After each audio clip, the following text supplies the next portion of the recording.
పల్లి చటంబి. ఇప్పుడే ఈ మూవీ చూసొచ్చా. టొవినో థామస్ మెయిన్ లీడ్ కింద అండ్ డైరెక్టర్ కింద డీజో చేసిన ఈ మూవీ ఎలా ఉందో డీటెయిల్ గా ఈ వీడియోలో మాట్లాడుకుందాం. లాస్ట్ వరకు స్కిప్ చేయకుండా చూడండి.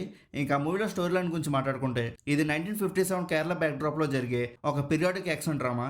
కేరళలో కమ్యూనిస్ట్ గవర్నమెంట్ కి మరియు చర్చికి మధ్య జరిగే గొడవల్లో ఒక రౌడీ ఎలా వచ్చాడు, వచ్చాక ఏం జరిగింది అనేది మెయిన్ స్టోరీ. నేను ఏదో చాలా ఎక్స్పెక్ట్ చేశాను డైరెక్టర్ నుంచి, కానీ ఇక్కడ డీజో చాలా ఓల్డ్ స్కూల్ ఫార్ములాని ఫాలో అయిపోయారు. స్టోరీ టెల్లింగ్ లో అంత షార్ప్నెస్ లేదు, చాలా ప్రిడిటబుల్ గా అయిపోయింది సినిమా మొత్తం. నెక్స్ట్ సీన్స్ లో ఏం జరగబోతుందో మనం ముందే ఈజీగా గెస్ చేసేయచ్చు. ఎప్పుడో 90s లో రాసుకున్న స్టోరీని మళ్ళీ ఇప్పుడు తీసినట్టుగా అనిపించింది.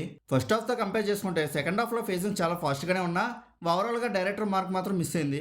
సినిమాని చూస్తున్నంతసేపు జనగణ మన మూవీని డైరెక్ట్ చేసిన డైరెక్టర్ అయినా ఈ మూవీని తీసింది అన్నట్టుగా అనిపిస్తూనే ఉంది.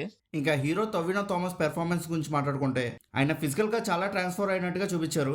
పల్లి చటంబి క్యారెక్టర్ కి తగ్గట్టుగా చాలా రగ్గడ్ గా పవర్ఫుల్ గా కనిపించారు. Screen presence and action sequences లో టొవినో థామస్ ఎనర్జీ సినిమాకి ఒక పెద్ద ప్లస్ పాయింట్ అని చెప్పొచ్చు. ఇంకా హీరోయిన్ కయ్యాడు అందంగానే ఉంది, కానీ పెర్ఫార్మెన్సెస్ విషయానికి వస్తే పెద్ద స్కోప్ ఏం లేదు మూవీలో. మిగతా కాస్టింగ్ వాళ్ళు అయితే వాళ్ళ రోల్స్ వాళ్ళు న్యాయం చేశారని చెప్పొచ్చు. ఇంకా మూవీలో ఒక టాప్ స్టార్ క్యామియో కూడా ఉంది. సినిమా మొత్తానికి హై ఇచ్చే పాయింట్ ఏదైనా ఉందనంటే అది ఇదే. కానీ క్లైమాక్స్ లో ఆయనకి వేసిన ఫేక్ బియర్డ్ అండ్ విగ్ చాలా ఆర్టిఫిషియల్ గా అనిపించింది. ఇంకా మంచి గెటప్ వేస్తుంటే ఇంపాక్ట్ పీక్స్ లో ఉండేది. టెక్నికల్ గా చూసుకుంటే చాలా రిచ్ గా ఉంది movie. Jakes BGM music and BGMs చాలా బాగున్నాయి. సినిమాటోగ్రఫీ కూడా గ్రాండ్ గా ఉంది. Long shots and action sequences బాగా షూట్ చేశారు. 90s 50s బ్యాక్ డ్రాప్ ని క్రియేట్ చేయడంలో ప్రొడక్షన్ టీం చాలా కష్టపడ్డారని తెలుస్తుంది మన స్క్రీన్ మీద చూస్తున్నంత సేపు. ఇంకా సీజే అండ్ కలర్ గ్రేడింగ్ కొన్ని చోట్ల చాలా వీక్ గా ఉన్నాయి.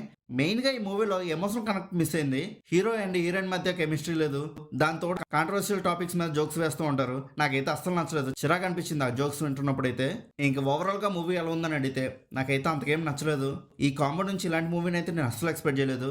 చాలా డిసప్పాయింట్ అయ్యాను నేను ఈ మూవీ చూసాక. ఇంకా మీరు కూడా ఈ మూవీ చూస్తుంటే మీకు ఎలా అనిపించిందో కింద నా కామెంట్ సెక్షన్ లో చెప్పండి. అలానే movie updates and movie reviews కోసం మన సినిమా ఛానల్ని సబ్స్క్రైబ్ చేసుకుని బెల్ ఐకాన్ కూడా ఆన్ చేసి పెట్టుకోండి. మా వీడియోస్ని మీరు మిస్ అవ్వకుండా చూడగలుగుతూ ఉంటారు. ఇంకా మళ్ళీ మనం నెక్స్ట్ వీడియోలో కలుసుకుందాం. బాయ్.